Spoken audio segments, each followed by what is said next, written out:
जय हिंद। इस वीडियो में हम समझते हैं कि उल्का पिंड क्या होता है और रात में हमें टूटते हुए तारे क्यों दिखाई देते हैं और कब ऐसा वक्त आएगा जब हमारे लिए दिन 24 घंटा का न होकर 30 घंटे का दिन हो जाएगा और कौन सा ऐसा उल्का पिंड था जिसने इस दुनिया से डायनासोर का अंत ही कर डाला। आखिर वो कैसे अंत हो गए डायनासोर इस पृथ्वी से। देखिए, सौर मंडल में जो होता है ना, सूरज से सबसे नज़दीकी जो तारा है वो तारा बुध है, इसे हम लोग मरकरी कहते हैं। उसके बाद शुक्र यानी वीनस है।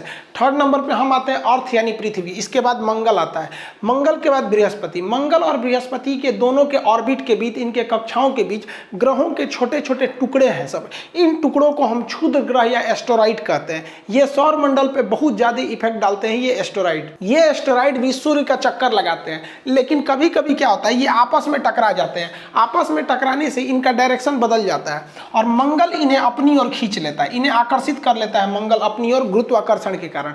लेकिन मंगल भी क्या है, गतिशील है। तो मंगल आकर्षित करने के बाद अपने यहाँ से उठ के चला जाता है, क्योंकि ये गति कर रहा है। मंगल उठ के यहाँ चला गया। अब ये बकलोलवा जो है ये आपका यहाँ से सीधे आके गिर जाता है पृथ्वी पर।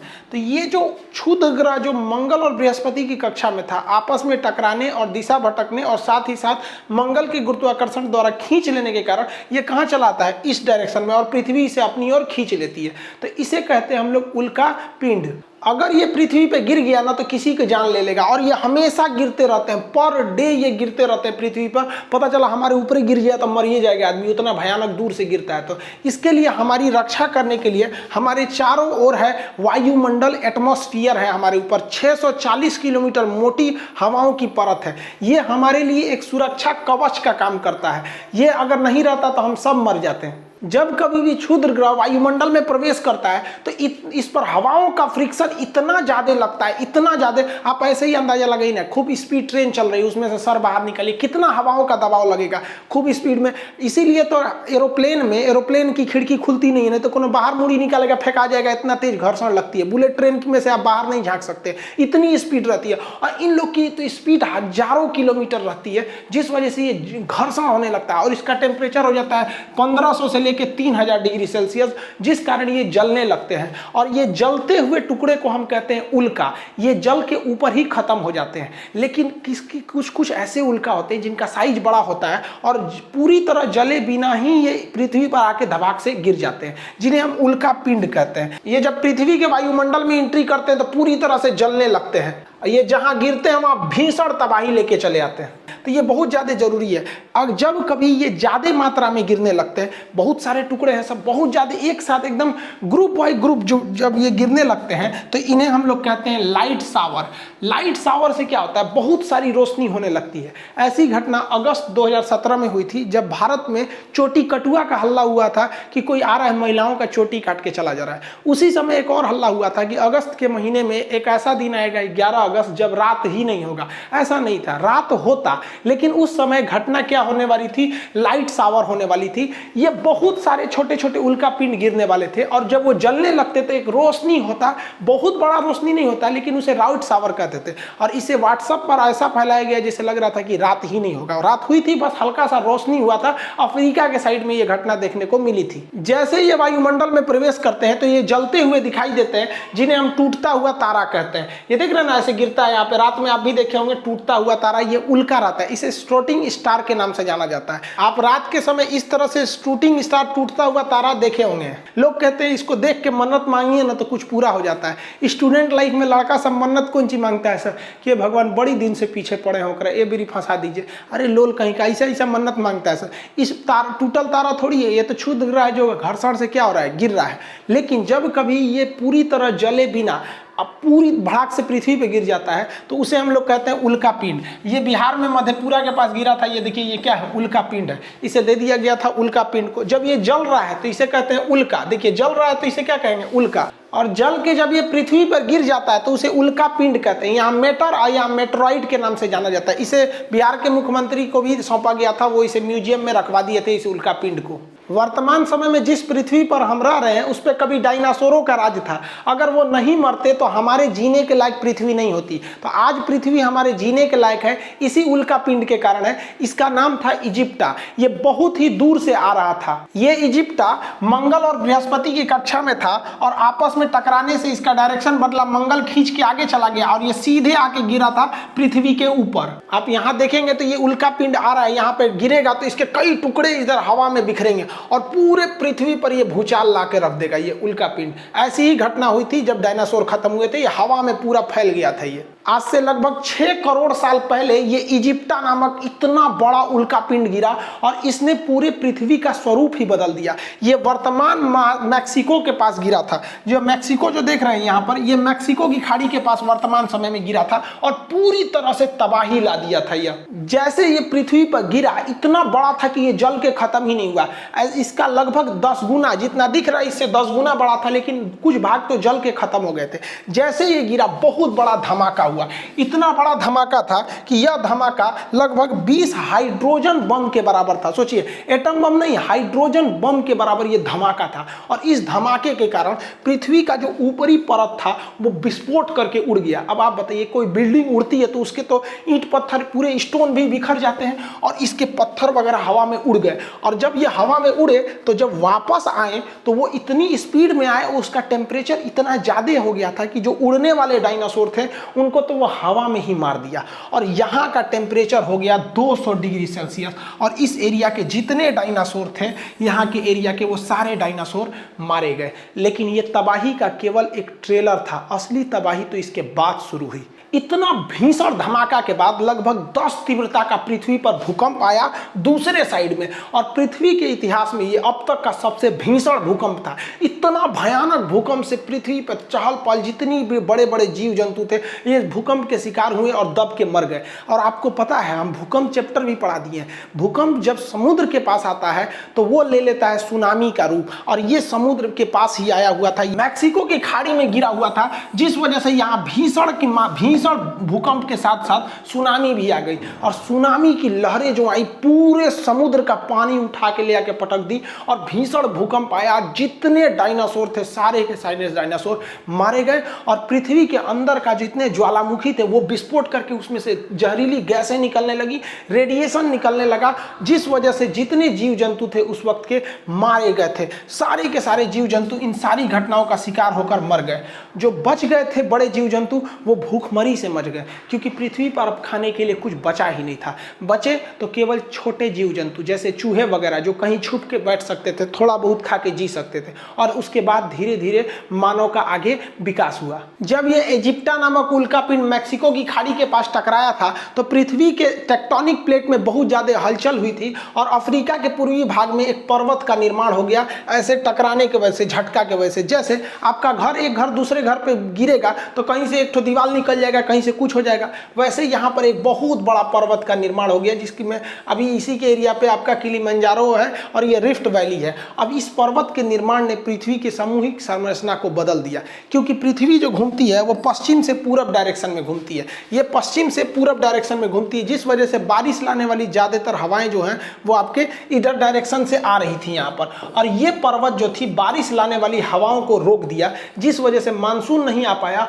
और अफ्रीका का ये भाग जो हरा भरा था, जिसमें बहुत ज्यादा जीव जानवर रह रहे थे, वो पूरी तरह से मरुस्थल बन गया। अब ये जगह रहने के लायक नहीं हुआ, धीरे धीरे मरुस्थल हो गया, जिसे आज हम सहारा मरुस्थल के नाम से जानते हैं। और यहाँ बंदरों की बहुत ज्यादा प्रजाति थी। अब वो बंदरों को खाने के लिए जगह नहीं था, तो वो बंदर अब जमीन पर उतरने लगे और इधर उधर जाके तलाशने लगे खाने पीने की। ज्यादातर खाने की चीजें जो थी वो कुछ नदियों के किनारे मिल रही थी। यहाँ की सबसे फेमस नदी थी नील नदी, उसी के अगल बगल में बंदरों की प्रजाति थी। लेकिन बंदर कभी सीधे नहीं खड़े हो पा रहे थे, क्योंकि उनका गर्दन जो था वो एकदम साइड में था। देखिए, जिस जानवर का गर्दन एकदम साइड में रहेगा ना, वो जल्दी सीधा खड़ा नहीं हो पाएगा। जैसे यहाँ देखिए, गाय का गर्दन, ये गर्दन है, यहीं पे सर शुरू हो गया है। गर्दन और सर एक सपाट रहेगा ना तो सीधा नहीं खड़ा हो पाएगा, क्योंकि स्पाइनल कॉर्ड को खोपड़ी के बीच से जाना है।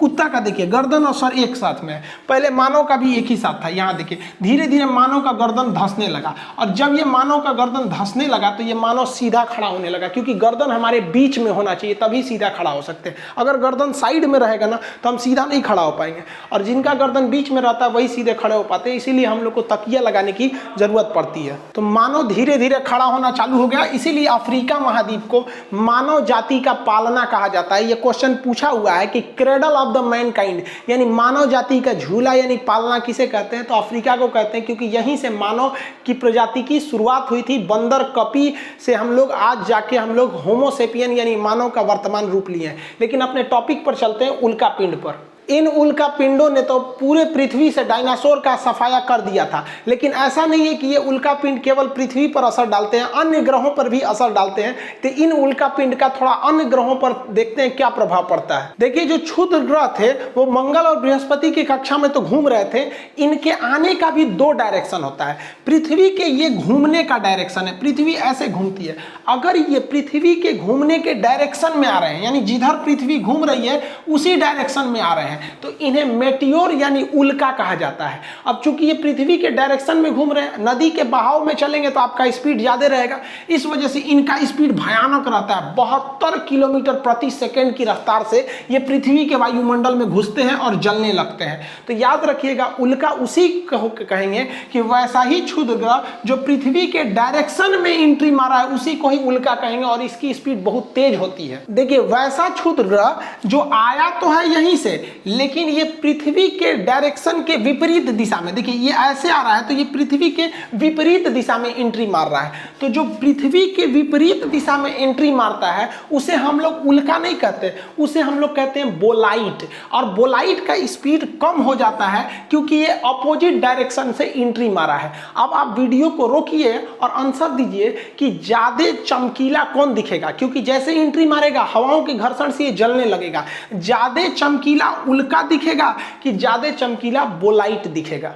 देखिए यहां समझिए, अगर हम गाल अपना इधर ले जा रहे हैं और इधर से अगर मारे तो कम चोट लगेगा, पता चला गाल इधर ले रहे हैं इधरे मार दिए तो ज्यादा चोट लगेगा ना। तो ये आमने सामने टकराया है, इसलिए इसमें घर्षण ज्यादा होता है, ये ज्यादा चमकीला दिखता है। अब आगे समझिए, जब ये पृथ्वी पे गिरता है उल्का तो उसे कहते हैं उल्का पिंड।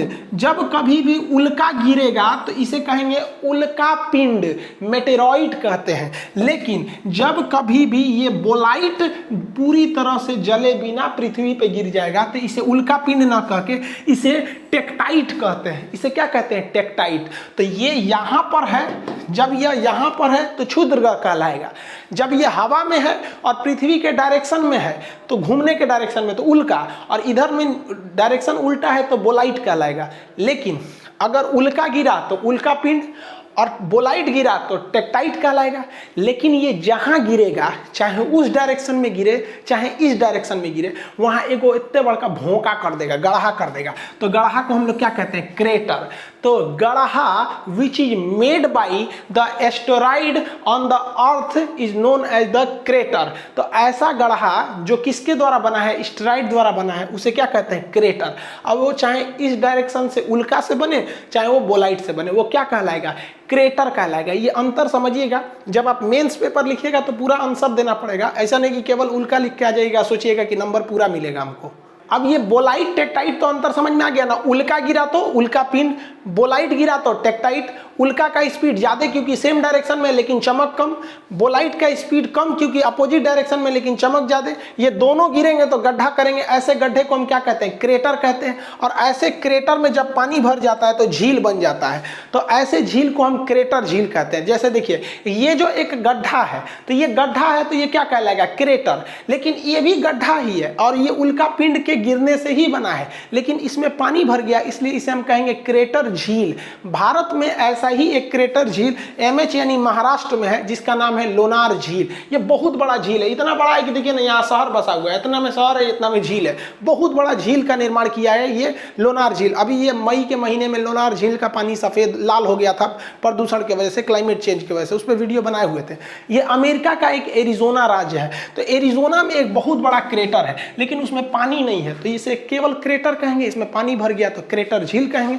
यहाँ देख रहे हैं 2 सीबीएसई बोर्ड वाला घूमने गया है सब, यहाँ पे एरिजोना में सब सीबीएसई वाला है, बहुत घूमता है सीबीएसई वाला। अब किसी ना किसी चीज का तो साइड इफेक्ट पड़ता है, तो इस क्रेटर, ये जो उल्का पिंड गिर रहे हैं यानी ये मेटर और मेट्रॉइड गिर रहे हैं, इनका इफेक्ट क्या पड़ता है? तो इनके कई सारे इफेक्ट पड़ते हैं। सबसे पहले तो ये रेड रेन करने लगते हैं। जब ये पृथ्वी के वायुमंडल में प्रवेश करते हैं तो ये जलने लगते हैं, जिस वजह से इनका राख रहता है और ये रेड कलर के रहते हैं, मंगल के पास से आए रहते हैं तो ये रेड कलर के रहते हैं, जिस वजह से जब ये पृथ्वी पर धीरे धीरे आते हैं तो उसे लाल वर्षा कहते हैं, रेड रेन कहते हैं। आप कंफ्यूजन मत हो जाइएगा। एक होता है आपका एसिड रेन।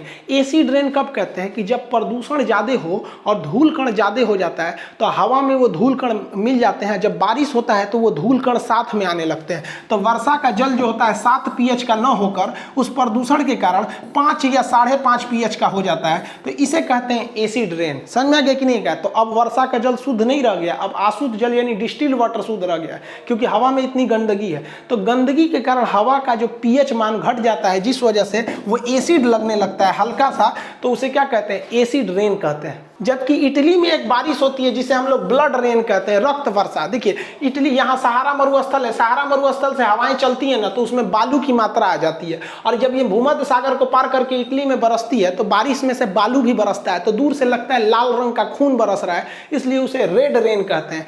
जबकि एक होता है आर्टिफिशियल वर्षा यानी कृत्रिम वर्षा, वो सिल्वर आयोडाइड के कारण होती है कृत्रिम वर्षा। ये ज्योग्राफी में जब हम वर्षा पढ़ाएंगे तब बताएंगे, अभी टॉपिक पे आते हैं। तो आप पहला इफेक्ट पढ़ें कि रेड रेन होती है, लाल रंग की बारिश होती है, रक्त वर्षा नहीं होती, रेड रेन। इससे ग्लोबल वार्मिंग होने लगता है, यानी टेम्परेचर पृथ्वी का बढ़ने लगता है। आप देखिए ना, इतने ज्यादा उल्का पिंड एंट्री मारेंगे मेट्रॉइड और वो जलने लगेंगे, जलेंगे तो टेम्परेचर बढ़ेगा, टेम्परेचर बढ़ने से ग्लोबल वार्मिंग होती है, तो इनसे ग्लोबल वार्मिंग की भी समस्या उत्पन्न हो जाती है। ग्लोबल वार्मिंग शब्द बैली बेकल ने दिया था, एसएससी सीजीएल का क्वेश्चन है कि ग्लोबल वार्मिंग शब्द किसने दिया था।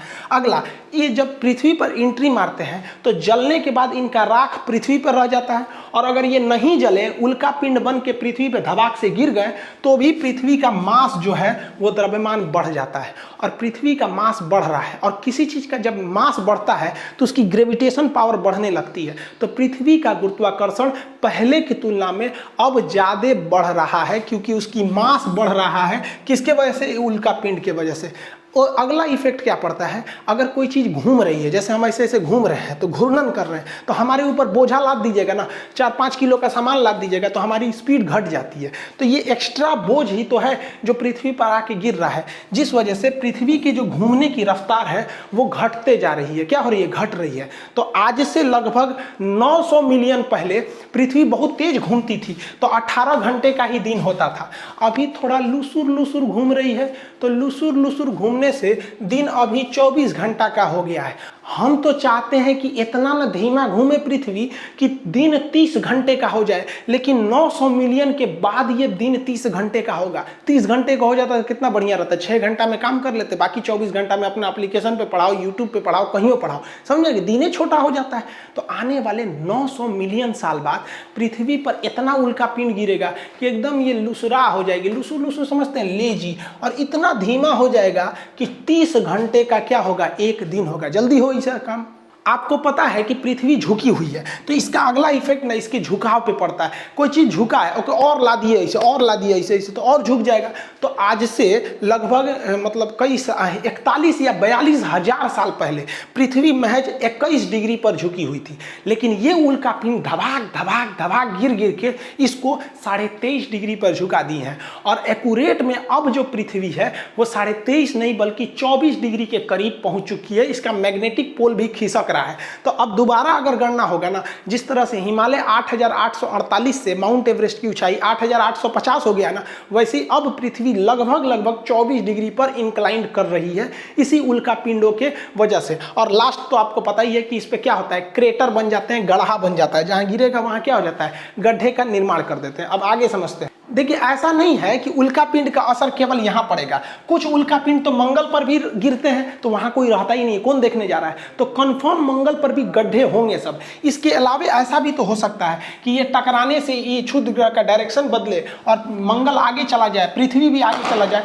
तो ये जाके कहां गिरेगा, ये सीधे जाके गिरेगा किस पर, बुध ग्रह पर, मरकरी पे, और किस पर गिरेगा, शुक्र ग्रह यानी वीनस पर। अब आप एक क्वेश्चन बताइए, शुक्र और बुध और शुक्र दो ऐसे ग्रह हैं जिनके पास कोई भी सैटेलाइट यानी चंद्रमा यानी उपग्रह नहीं है, इनका उपग्रह कौन ले गया, आप कमेंट करके आंसर दीजिएगा वीडियो रोककर। देखिए इनके जो उपग्रह थे वो साइज में बहुत छोटे थे, ग्रह तो बड़े होते हैं, उपग्रह यानी सैटेलाइट छोटे होते हैं, और ये सूर्य के बहुत ज्यादा करीब थे तो सूर्य खींच के अपने में फूंक के जला दिया उसको, तो इसके पास भी उपग्रह थे, इसके पास भी उपग्रह थे, लेकिन उपग्रह बहुत छोटे थे इसलिए सूर्य खींच लिया, ये सब तनी बड़ बड़ है इसलिए नहीं खींच पा रहा है। अब आगे हम आपसे क्वेश्चन पूछते हैं कि यहां से ये क्षुद्र ग्रह उस पर जा रहे हैं एस्टेरॉइड, ज्यादा गड्ढा किस पर बनेगा, बुध पर ज्यादा गड्ढा बनेगा कि शुक्र पर ज्यादा गड्ढा बनेगा। देखिए आप आंसर देंगे कि सर ये करीब है, इस पर धबाक से लगेगा, ज्यादा गड्ढा इस पर बनेगा, और दूर है ससुरा उस पर कम गड्ढा बनेगा। गलत है, देखिए बताते हैं इसका रीजन क्या है। देखिए ये ज्यादा गड्ढा बुध पर बनेगा क्योंकि बुध के बाहर हवाओं की कोई परत नहीं है, कोई भी वहां एटमॉस्फेयर नहीं है, जिस वजह से यहाँ धबाक धबाक गड्ढा बनेगा। और शुक्र के चारों ओर एटमॉस्फेयर है, ये अलग बात है कि उसकी हवाओं में ऑक्सीजन नहीं है, कार्बन डाइऑक्साइड है, सल्फर डाइऑक्साइड है, जिससे हम सूंघकर जिंदा नहीं रह सकते हैं। तो इस पे भी वायुमंडल है लेकिन उस पर ऑक्सीजन नहीं है, तो ये इस पे का जो वायुमंडल है ना, इस क्षुद्र ग्रहों को वहां टकराने से बचा लेगा, ऊपर ही जला के खत्म कर देगा, इसलिए इस पर गड्ढे छोटे बनेंगे और इस पर कोई वायुमंडल नहीं है, इसलिए भड़ाम भड़ाम गड्ढा बनेगा। ये क्वेश्चन पूछा भी है कि सबसे ज्यादा गड्ढे किस ग्रह पर है, तो बुध पर है, उसके पास कोई वायुमंडल ही नहीं है। अब वायुमंडल यानी हवा नहीं रहेगी ना, तो सूरज की गर्मी को रोक के रख भी नहीं पाएगा, आएगी गर्मी लेकिन चली जाएगी, इसलिए ये सूरज के सबसे करीब होने के बावजूद भी सबसे ज्यादा गर्म ग्रह नहीं है। सबसे ज्यादा गर्म ग्रह शुक्र ग्रह है, ये सबसे ज्यादा गर्म है, जिस वजह से सबसे ज्यादा चमकीला है, चमकता है, तो सबसे ज्यादा सुंदर है, पृथ्वी से तुलना रखता है, तो पृथ्वी की भगिनी, पृथ्वी की नानी, पृथ्वी की सौतन, पृथ्वी की जुड़वा, जितना नाम है सब ससुरा शुक्र का नाम है, समझ में आ गया। तो ये ज्यादा गर्म है क्योंकि इसके पास वायुमंडल है, ये गर्मी को लेता है और एब्जॉर्ब करके रखे रहता है, जबकि इसके पास वायुमंडल नहीं है, वो गर्मी को लेकर रात में छोड़ देता है, जिस वजह से शुक्र दूसरे नंबर पे होने के बावजूद भी सबसे ज्यादा गर्म ग्रह है। तो ये उल्का पिंड का असर आप दूसरे ग्रहों पे भी देख लिए और ये भी देख लिए कि इसका उपग्रह क्यों नहीं है और किसका टेम्परेचर इन दोनों में ज्यादा है। अब बात करते हैं हम चंद्रमा की कि भैया कहीं ये चांदे पे धबाक धबाक गिर जाएगा तब चांद का क्या होगा। देखिए दुर्भाग्यवश ये चांद पर भी गिरते हैं और बहुत ज्यादा मात्रा में गिरते हैं क्योंकि मंगलवा खींच के भाग जाता है और उसके बाद आता है पृथ्वी, धबाक से गिर जाता है। और बेचारे हमारे चंद्रमा जी, इस चंद्रमा पर तो वायुमंडल भी नहीं है, हवाएं भी नहीं है, धबाक धबाक गिरता है चंद्रमा पर। तो चंद्रमा पर क्रेटर बहुत ज्यादा बना है, इतना ना गढ़ा गुढ़ी चंद्रमा पे बना है ना कि देखेंगे तो केवल गढ़ा है। तो इन गढ़ों को क्या कहा जाता है, क्रेटर कहा जाता है। तो इसमें बहुत ज्यादा मात्रा में क्रेटर बने, इन क्रेटर में सूर्य का प्रकाश ज्यादा अंदर नहीं जाता। आप ही बताइए ना, कहीं गड्ढा खोद दीजिएगा तो उसमें रोशनी थोड़ी ना जाएगा, ज्यादा गड्ढा में ज्यादा रोशनी नहीं जाता है, थोड़ा ही रोशनी जा पाता है। तो चंद्रमा की सतह जो है ना पूरी तरह से गड्ढा है, इसीलिए हमारा जो चंद्रयान गया था या फिर ज्यादातर जो भी चंद्रमा पे उतारे जाते हैं यान, उस सूर्य ज्यादातर गड्ढे में गिर जाते हैं सब और वो अपने संपर्क को खो देते हैं सब। तो चंद्रमा की सतह अगर आपसे कोई कह दे तो बराबर नहीं है, वो कैसा है, गड्ढा गढ़ही है। और इन गड्ढों में चंद्रमा पे सूर्य का प्रकाश नहीं जा पाता है, जिस वजह से ये गड्ढे जो होते हैं वो धुंधला दिखता है। तो चांद जो है ना वो धुंधला दिखता है। तो लोग कहते हैं चांद में दाग है, कोई अलग अलग कहानियां सुनाता है, अलग अलग राज्यों में अलग अलग कहानियां प्रचलित है कि चांद पर दाग आया क्यों था। भैया चांद पे कोई दाग नहीं है, चांद पर गड्ढा है। जिस तरह से महिलाओं के या पुरुषों के यहाँ पिंपल्स निकल जाते हैं ना, किसी किसी का खौरा जाता है, कटहल की तरह हो जाता है, तो वो भी दाग की तरह हो जाता है। वैसे ही चंद्रमा पर भी है, यहाँ कोई दाग वगैरह नहीं है, उस गड्ढे में प्रकाश न जाने की वजह से थोड़ा सा धुंधला दिखता है। इंग्लिश में इसे क्या कहते हैं, मून कहते हैं, और हिंदी में चंद्रमा। उर्दू में क्या कहते हैं, इसे महताब कहा जाता है। कहते हैं ना कि मेरी निगाह ने ये कैसा ख्वाब देखा है, जमी पे चलता हुआ माहताब देखा है। समझ में आ गया कि नहीं? और YouTube है, इस पे थोड़ा सा शायरी कम होना चाहिए, हमको लगा एप्लीकेशन है। चंद्रमा का बहुत महत्व है। सोच रहा बचपन में मम्मी क्या कहती है कि चंदा मामा, बचपन में क्या कहती है? चंदा मामा। और वही लड़कवा जब बड़ा हो जाता है ना तो मम्मी कहती है चांद सी दुल्हन लाएंगे। अरे ससुरा तूने, इसका मतलब तू मामा को दुल्हन बना रही है? अरे अरे भाले, तो ये कहने के लिए चंदा मामा दूर के पुआ पकाए खीर के। अभी तो हाल ही में करवा चौथ बीता है। करवा चौथ में पत्नी अपने पति को चलनी में देखती है, फिर चांद को देखती है, और गर्लफ्रेंड अपने बॉयफ्रेंड को चायछन्नी में देखती है, क्योंकि उसका पावर कम है। तो फिर ये सामान भी छोटा होना चाहिए ये वाला।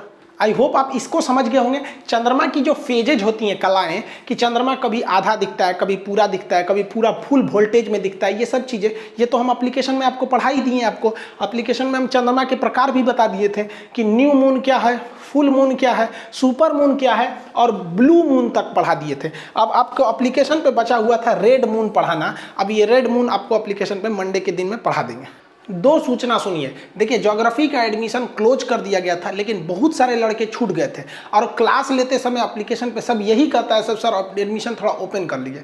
तो ये जो दीपावली आ रही है, तो इसके अवसर पर हम ये ज्योग्राफी का एडमिशन ओपन कर रहे हैं। आप उसमें जाके मिनिमम फी में geography, topography, astronomy, geology total चीज कर सकते हैं, पूरा पोर्शन। उसमें से आप एकदम ग्रुप डी से लेके यूपीएससी तक का कंप्लीट आप देख लेंगे। आप ऐसे भी टॉपिक देख के तो समझते ही कितना है, तो आप उसमें जाके ले सकते हैं। अभी भी उसका एडमिशन फी कितना 200 रखा गया है। पहला सूचना ये, और जल्दी लीजिएगा, ये कभी भी बंद हो सकता है, क्योंकि सर्वर पे ज़्यादा भीड़ नहीं करना है, वरना धीमा चलने लगता है सर्वर। दूसरी बात कि जो लोग कॉल कर करके ऑफिस टीम को परेशान कर दिए कि खान सर से कहिए हमारा थोड़ा सा स्पॉन्सर कर दे, भाई हमने किसी का स्पॉन्सर नहीं करते, हम खुद के बारे में कभी बोलबे नहीं करते, तो आपका कहाँ से बोलेंगे। दूसरा, ये लोग परेशान करते हैं लोग कि सर आप हमारे पास इतने पैसे ले लीजिए, हमारे यहाँ आके पढ़ाइए। भाई हम कहीं नहीं जा सकते हैं, तो इसलिए आप प्लीज़ परेशान मत किया कीजिए। इतना परेशान कर देते हैं लोग कि ऑफिस के नंबर को ऑफ करना पड़ता है, और फिर स्टूडेंट्स को प्रॉब्लम होने लगती है ना। हम यहाँ प्रचार नहीं कर सकते किसी का, और दूसरा हम कहीं नहीं जा सकते, हमें कोई ले नहीं जा सकता। आप कीमत की बात छोड़िए, हिंदुस्तानी है, हमें प्यार से बुलाया जाता है, खरीद तो कोई नहीं सकता है हमें। जिसके रीजन भी है, अगर हमको कोई करोड़ में खरीदेगा तो कल को वो हमारी फीस 200 रुपये तो रखने नहीं देगा, फिर गरीब लड़के मारे जाएंगे। इसलिए आप इसको समझेंगे, एडमिशन जल्दी से लेना होगा जिनको लेंगे, वरना ये फिर बंद हो जाएगा। मिलेंगे नेक्स्ट क्लास में। जय हिंद।